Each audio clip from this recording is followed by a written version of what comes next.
Parenting is hard enough, but what if some of the biggest challenges aren't inevitable? What if they're built into the world around us? Well, today we're joined by Jessica Slice, author of Unfit Parent. A disabled mother challenges an inaccessible world.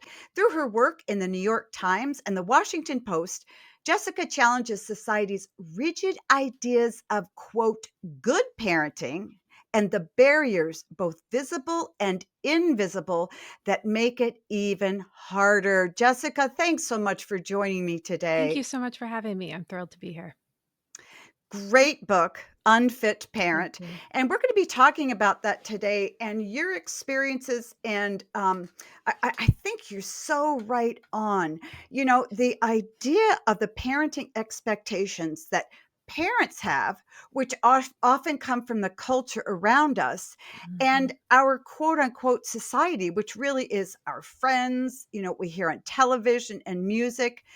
We get a picture of what a quote good parent looks like. How do these expectations make parenting harder for not just all parents, but particularly those with disabilities? Right. I became disabled at 28, and I think having gone through that transition as an adult, I have a particular perspective on this because I saw how the world shifted for me with my disability, not only my body, but how I fit into the world. And I think disabled parents and all parents are held to the standard of achievable perfection, or at least close to perfection, that there is this feeling that there's a Mhm, right way mhm. to raise kids, and if we performed well enough, if we never got tired, if we always learned a better way to feed our kids, to talk to our kids, the best supplies to buy them, the best schools, the ideal type of friends, what questions to ask their friends' parents, what kind of play dates work, how much screen time, It's what on the screen exhausting. time. There's all these. Mhm. It's exhausting, and the implied outcome and stated outcome is that if we make the right choice at all of those stages, then our kids will be safe Right. and they will have a good life. And becoming disabled really taught me that there is nothing we can do to ensure safety, and there's nothing we can do to guarantee happiness, and that there is no achievable perfection. And for me, disability kind of pried that the hope of perfection from my hands. So by the time I became a parent, I just automatically rejected a lot of what I was seeing around me because it just simply Mhm, couldn't work for my body mhm. and for my Can you talk about your capacities. disability a little bit? It came before you had kids, Mhm. correct? At 20. It did. Yeah. Okay. Yeah, at 28, I had my first child, through, parent adoption at 34. Mhm. I'm trying to figure out how old I am now. I'm 42 now, and she's 8, so at Yeah, 34, yeah, and yeah. and I became disabled at 28, and I became disabled, due to a genetic connective tissue disorder called Ehlers-Danlos syndrome, and for me, that led to a secondary neurological condition called POTS, which is now, much better known because it happens frequently with long COVID patients, and so you're hearing about POTS. When I was, first became sick, it was very few doctors had heard of it at that point. Um, and in my case, what that means is that if I am upright, either standing or sitting totally upright, I get very low blood pressure, very high heart rate, severe nausea, start to lose consciousness. And then I have, a range of other symptoms that comes along with it. Mm, So I spend most of my time in bed. And if I'm not in bed, I'm in my power wheelchair. mhm. When you first had kids, were you nervous? You know, I I don't think this is, kind of like starry-eyed retrospection. I think I was not. Mhm. I was nervous about the foster system, I was nervous about getting our license, but at that point, I had been living in this new body for 6 years Mhm. and was really confident in my ability to problem solve. Mhm. So 2 years before I had kids, I moved from North Carolina to California completely on my own. Wow. And, as a person who can't sit up for more than a minute, like, that's kind of a bold thing That's to do, very and bold. Yeah, yep, yeah, yeah. I asked a friend to fly out with me, and he came for a week. I went online and found people to help me with chores at that point. There were no grocery delivery services, Mm, so I had to find someone to grocery shop for me. But I don't know, I think disabled people and chronically ill people are very good at problem solving mhm.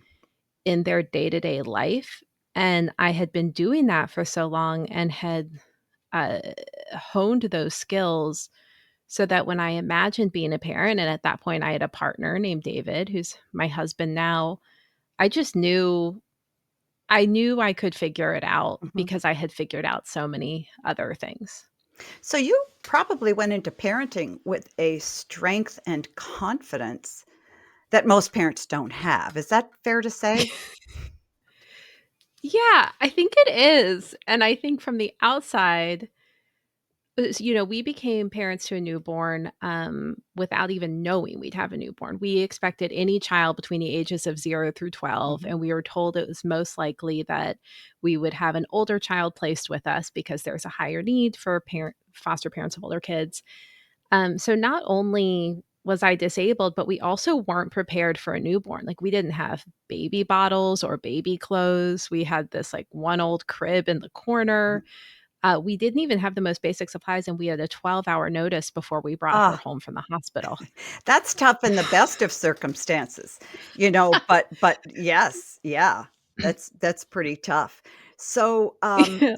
and it's a little girl, correct?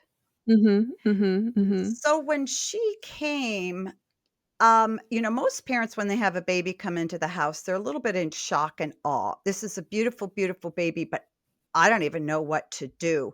Where did you mhm. start? I imagine your husband helped you quite a bit, or where did you start sort of figuring out next steps? Well, we thought she would only be with us for a few weeks Mhm. because that's what we were told. At that point, we weren't even licensed for adoption, and so my husband went to work the day she came home, Oh my. because we thought it was basically Yeah. babysitting. So, I still remember I got back from the hospital with her. She was 8 days old, out of the NICU. I put her on We had this mattress on the floor in our guest room. I put her on the mattress next to me. I had a bowl of chips on my lap, and then I love it. I opened my computer and I searched, "How do you care for a newborn?" Perfect. You know what? And You then should have you should have had somebody take a picture, and that would be the cover of your book. Wouldn't that be terrific? Because I know, I every wish mother there was could a identify. Yeah, go ahead. yeah. And so I wrote down, I was like, "Oh, okay, so you do, uh, sleep, diaper, food, awake time, sleep, diaper, food, awake time," and I wrote down that order, Mhm.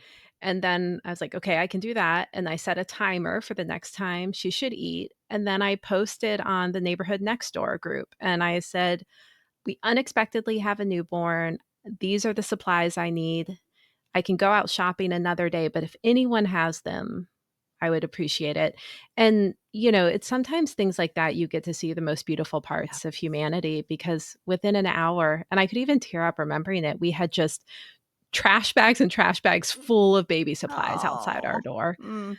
Um, and so neighbors really rallied. And then a night doula or a night nurse in the neighborhood messaged me Mhm. and said, "Hey, this really spoke to me. Can I come over and help you set up your house for Ah, this baby?" Um, so she came in and I'm still on the mattress and she sets up this bottle sanitizing station because our child was higher risk and needed sanitizing instead of just cleaning. She showed me exactly the best way to make formula, that you always need to do the water first and mhm, the cups needed to be level, and she just taught us how to care for a newborn. mhm. And I think it showed me that there is no planning your way into ease, but that also community really is the answer. Mhm. Um, yeah, and it was a beautiful, beautiful first few months with our daughter. And I think that's a wonderful lesson that probably somebody like you with a disability can teach non-disabled people is that we're really not meant to live life alone. We're meant to No. live with an interdependence and a need for one Mhm. another.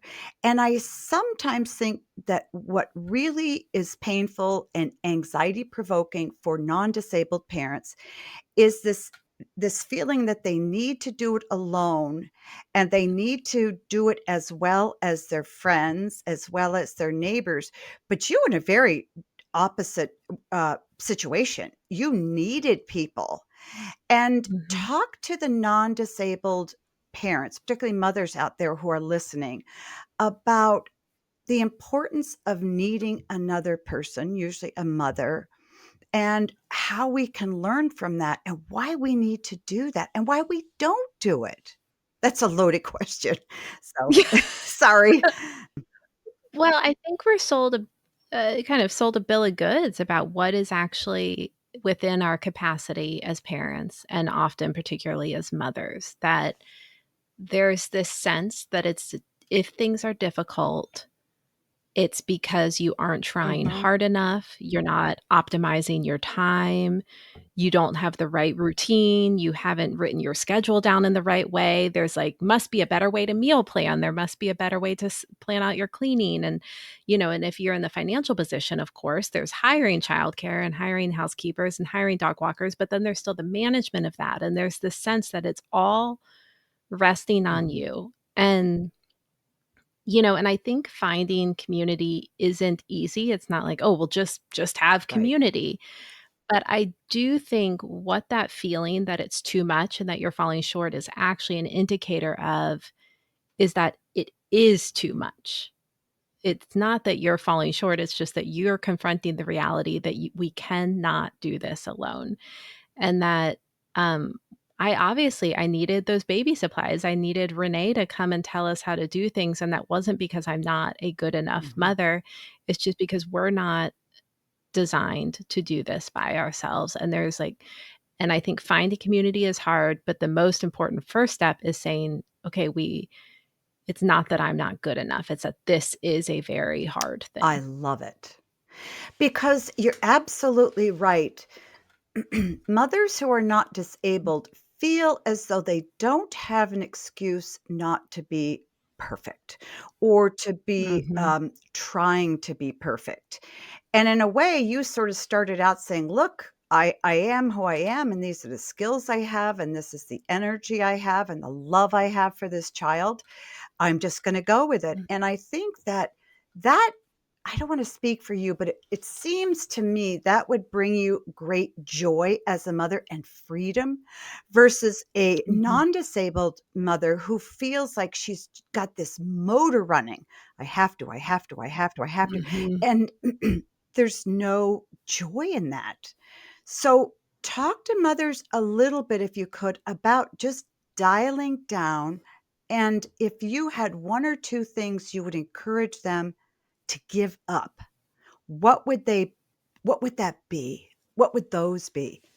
I think one uh, part that I'm very glad that I've been able to opt out of is this pressure to pick the right blank for your child, the right crib, the right car seat, the right stroller, the right formula, the um because I my decision for each of those items is based on what I can personally handle, and so, for example, for strollers, I don't use a stroller because I'm in a power wheelchair. So I got this $30 Velcro strap thing that some friends took apart and re-sewed so it fits us better. And then I ride around with, I now have an infant who's just turned 1, and I ride around with him on my lap. Mhm. And there's all these conversations of, does the car seat that fold in the car actually keep the baby safe enough when they're using it as a stroller? And what if a baby sleeps and they're in it for more than 20 minutes? And there's all this anxiety around that, which Yeah. is, an okay conversation to have. But I think being able to start from scratch with each of those decisions and say, like, what are my needs? What are the baby's needs? What are our needs as a family? And go from there instead of having each decision held up to the masses and to some sort of standard of perfection is real freedom. And so I think that's the first thing I would It say is this is. kind of opting out of the consumerism hope of perfection. Mhm. I love it because I think that when I see young mothers who are starting out and they're buying all the paraphernalia for their babies, they often ask their friends, Mm, "Okay, what do you think? And what do you think? And what do you think?" And I think they rely on that, but subconsciously what they do is say, "Well, if so and so got this kind of a car seat and it has, different, mhm, capabilities, then I should do that one because if I don't pay for that more expensive one in the car seat with those capabilities, I'm shortchanging my child and I don't wanna do that." That's mhm, not real. And that's what I hear you saying is, you don't need to have all of that stuff because we believe it's really important, life-changing for us and our kids, and it's not. Talk about, turn a corner a little bit, breaking down barriers. Now, obviously, as a disabled person, you've come across a lot of mhm. obstacles, living life outside of your home. I imagine your home is pretty well tailored to your needs. But what kind of obstacles have you found as you move about life outside of your home that make your parenting Oh, unnecessarily I'd love to difficult? talk more about that, and I also just wanna say one more thing about what you just said, because I think it's so important, where you said that we have this feeling that we're shortchanging our kid if we don't get the more expensive or the right thing, and I think what that's really, like, cutting or getting to is how scared we are of how fragile these bodies are and how temporary our lives are. And there's this feeling that if we do it right, we can avoid our mortality. And then the very worst thing is to imagine our kids being mortal and fragile. And I think we avoid facing that by thinking we can make really good purchasing decisions. And I just kind of wanted to Yeah. name that it's hitting at something really hard that we all have to confront. I think you're absolutely right, and I think that going through COVID sort of Mhm, brought that to the fore, and that is, as parents, we're really very risk averse. We wanna do everything that we can to keep our child safe and to have them live in a bubble and, mhm, to buy the right car seat and the right stroller and so forth. But you're absolutely right, our fear of the fragility of their life is something that we mhm, really need to confront because mm, we're not in charge, and anything can mhm, happen to any of our kids at any time, and living with that reality, I think, frees us up from a lot of the fear that we have, and that's kind of what mhm. I'm hearing you It say. is, Is that and it's correct? not that I'm comfortable with that. I mean, I hate the idea of either of my kids hurting. But I also Sure. living as a disabled person and having such a dramatic transformation in the way my body works is that I've had to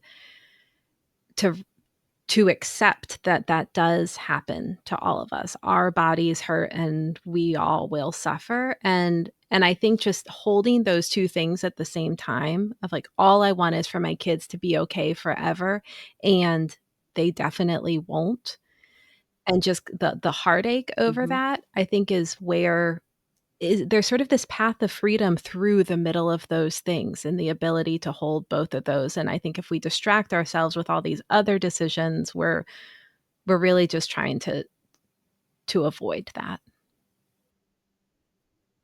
And pretend Yeah. that the Yeah. risks aren't really there, and it's painful to think about something God, yeah. happening to your child, but I think that, for parents hearing you talk, the truth is bad things, hurtful things can happen, and we Mhm. can deal with it.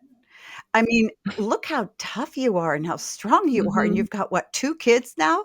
And they ride around on your lap in a wheelchair? I love it. I love it. They do. They They must love it. do. Yeah, 'cause they must love it. Yeah, maybe learning to Yeah, push some yeah, buttons and so forth. yeah. Let's jump on then Mhm. to the barriers that you confront. Can you talk a bit about those? So I think before you use a wheelchair, you kind of have this sense that there's ramps everywhere because you Mhm. notice where there are ramps. But when you're actually in a wheelchair, you notice how few places have them. We're in a city, and I'd say about 70% of stores I can't go in. So when Really? I Mhm. was gonna I was gonna think 70%. I thought you were gonna say 70% you can go in, but No. only 30% you can go in. Mhm. So if someone says, "Hey, do you wanna meet here for coffee?" I go on Google Maps and I look at the street view, and most of the time I can't go there. And so I have to plan what I'm doing around where they have a ramp. When my 8-year-old is out in the world, she notices all the places I can't go, which is Mm. really hard for her and is also building in her this sense of justice. She says, "Let's leave them a letter and tell them that mama's a Good for wheelchair, her. need to go." Yeah. And also she went to a private school and a preschool, and both didn't have ramps, and so I didn't go inside her school ever. When we did parent-teacher conferences, we'd have to do them outside, just, like, Oh, outside in the sidewalk. wow. Um, and uh, I think people don't consider what that is like as a parent to be out in the world and just know you're not welcome or not able to go the places your kids go, and how that kind of hurts children too, to look around the world and try to reconcile the fact that it's not built for their parent. Yeah, that must be very painful for your daughter, Mhm. to feel that is there a sense of rejection by others that you have because they're not, making their world accessible to you? There are times where it makes sense to me, if depending on the business's resources, and then if they're in the basement and there's just simply no way to be accessible, it doesn't hurt quite as much, but there's certain times, like, if there's only one step up and it would only take them a couple $100 to add a ramp, Yeah. I do find that hurtful. I do. I mean, it does sting because I think you've just decided this isn't And important that I'm for not some important. I'm reason. not trying to put words in your Uh, head thoughts in your head, but yeah. that would bother me. It bothers me listening to you Mhm. that others are limiting what you Mhm. can do. I mean, to be able to go into a grocery store or, a mall or anything like that, just but do you think that our Mhm. cities or are getting better about adapting, um, stores, schools to, disabled people? Uh, I mean, certainly not recently because there's been some lawsuits pushing back against 504, which has Mhm. made a lot of workplaces accessible. Uh, I don't know. I don't know that there is much improvement. I think public transportation is often inaccessible. There's been a bunch of stories Yeah. with no real improvement about New York City, about how few subway stops are accessible. And then those that do have elevators, the elevators are often broken. So people end up stuck underground Oh. or waiting hours and hours and hours. In many cities, it's hard to get an accessible taxi or an accessible Uber. I don't know. I mean, I don't have like a great Mhm. research analysis, but I have not seen measurable improvement or a huge push to it. I think it's often disabled people just kind of complaining and other people Yeah. thinking, "Oh, it's probably not that bad." It is bad, and, I Yeah. guess I've always assumed that there are these regulations out there that stores and new buildings have to be in compliance with regulations for, um, disabled, but I guess I'm wrong, so this is pretty discouraging. You talk about parenting being very isolating, and I would like you to speak to the friend of a disabled person.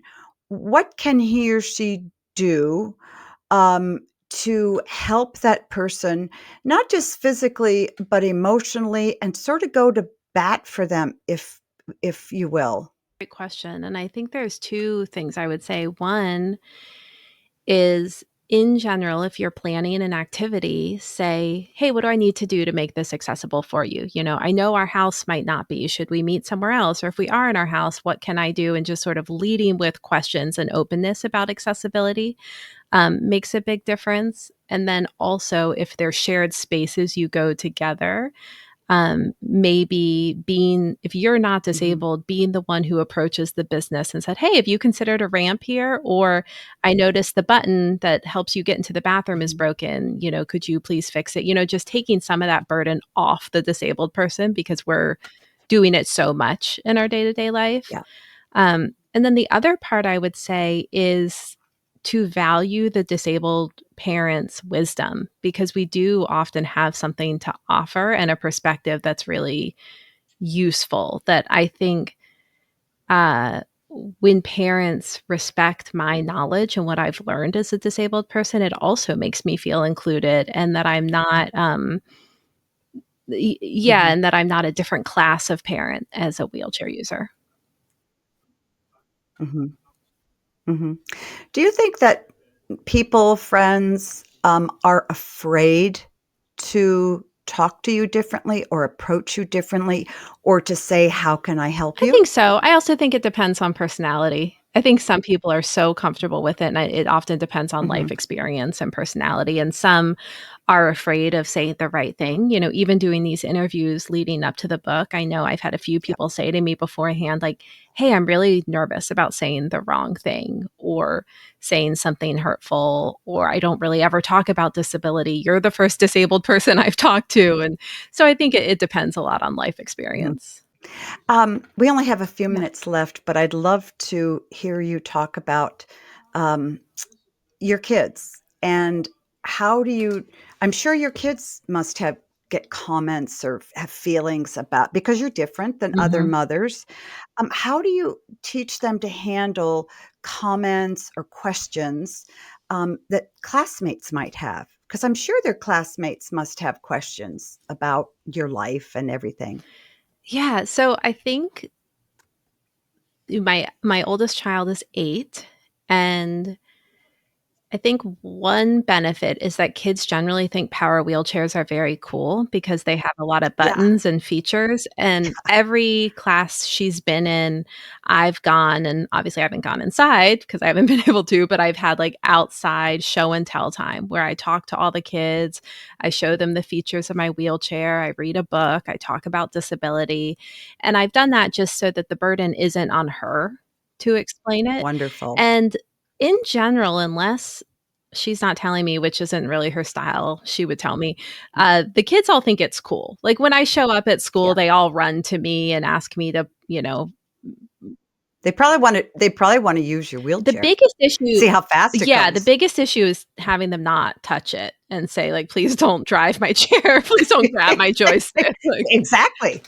Yeah. yeah. Yeah, that's what one of my grandkids for sure would do. Yeah, Yeah. yeah, to look at yeah, Yeah, it's everything. more an Yeah. issue of boundaries than rejection, Yes. and Yeah. then I don't know, as she gets older, I think being a teenager is so much different than being a grade school kid. Like, will Mhm. anything that makes her different feel insecure? And then that's something I'll have to think about and work through with her with hopefully a lot of honesty and openness. But so far, she thinks it's cool. And the 1-year old Mhm. just likes riding on my lap. I think from his He does. perspective, as a Yeah. baby, when he's out with, his dad, like my husband, he's in a stroller. And when he's with me, Yeah. he's on my lap. And so to him, like, that's obviously the better Yeah. situation. Yeah. Oh, yeah, he feels much more Yeah. attached to you. He probably gets more, touch from you Hmm. and so forth. I think that's great. One more question. Talk to the parent out there who, needs, some help, advice from you. If there were 1 or 2 things that you would like them to take away from the interview, what would that be? What would 1 or 2 takeaways that you would like to leave parents with? I think it's that it will probably take our whole lives, but as parents, we need to do our very, very best to admit that we don't control much at all. And that if our kids are having a hard time or things it feels like we're always behind, our house is messier than we want it to be, all of that, it doesn't mean we give up and don't try, but the sense of shame that we carry around that Mhm, if I were just better, if I were just stronger, if I was just never lazy, if I was just never tired, like that all of that is corrosive and will steal the years and that we control very little and that somehow we have to find a way to do what we can and then just be there with our kids. And then I think the other thing is that as a parent who does almost nothing physical with my children, I don't wrestle with them, I don't like run around and play with them. I'm always sitting down. I have not very much mhm, energy at all, but they feel I think really really seen and loved by me and mhm, I have extremely close relationships with both of my children and I think the standards we hold ourselves to and the standards that our children actually need are wildly different.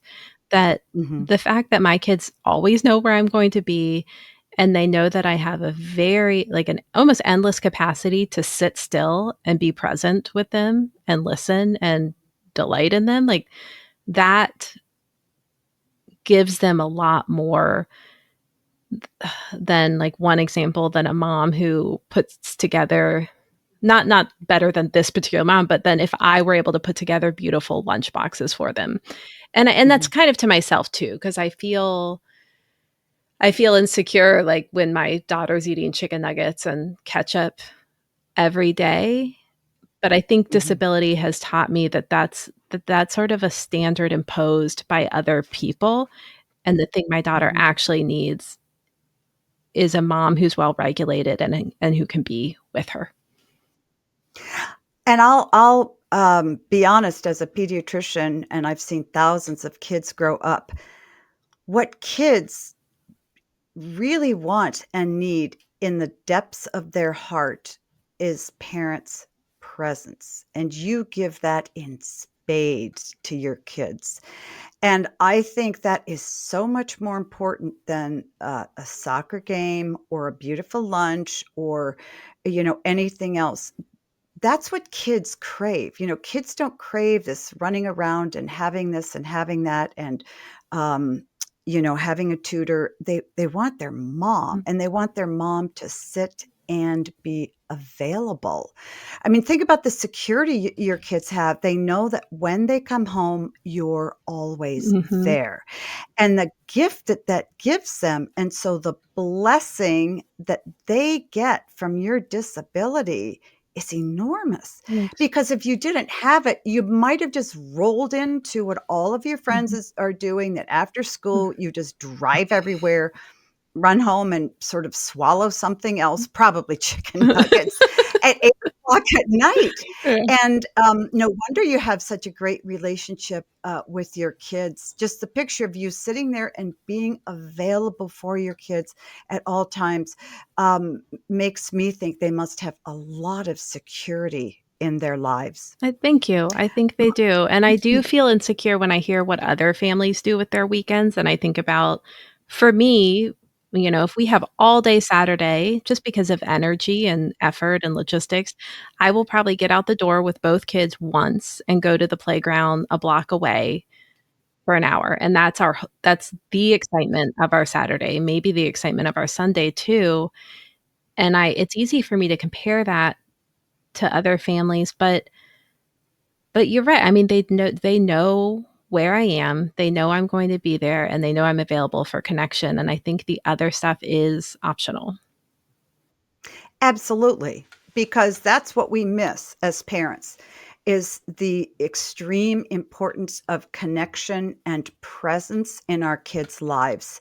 And, I think, and that's to our kids' Mhm. detriment that we don't value that and understand how important that is to our kids.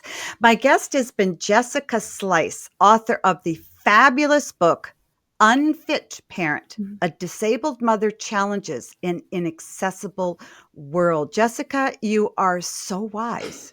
And I thank you for so much for coming on to Parenting Great Kids and, just sharing that wisdom and your experiences with our whole audience. I hope I'd love to have you back Thank you on. very much. I'd love to come back. Thanks for having me.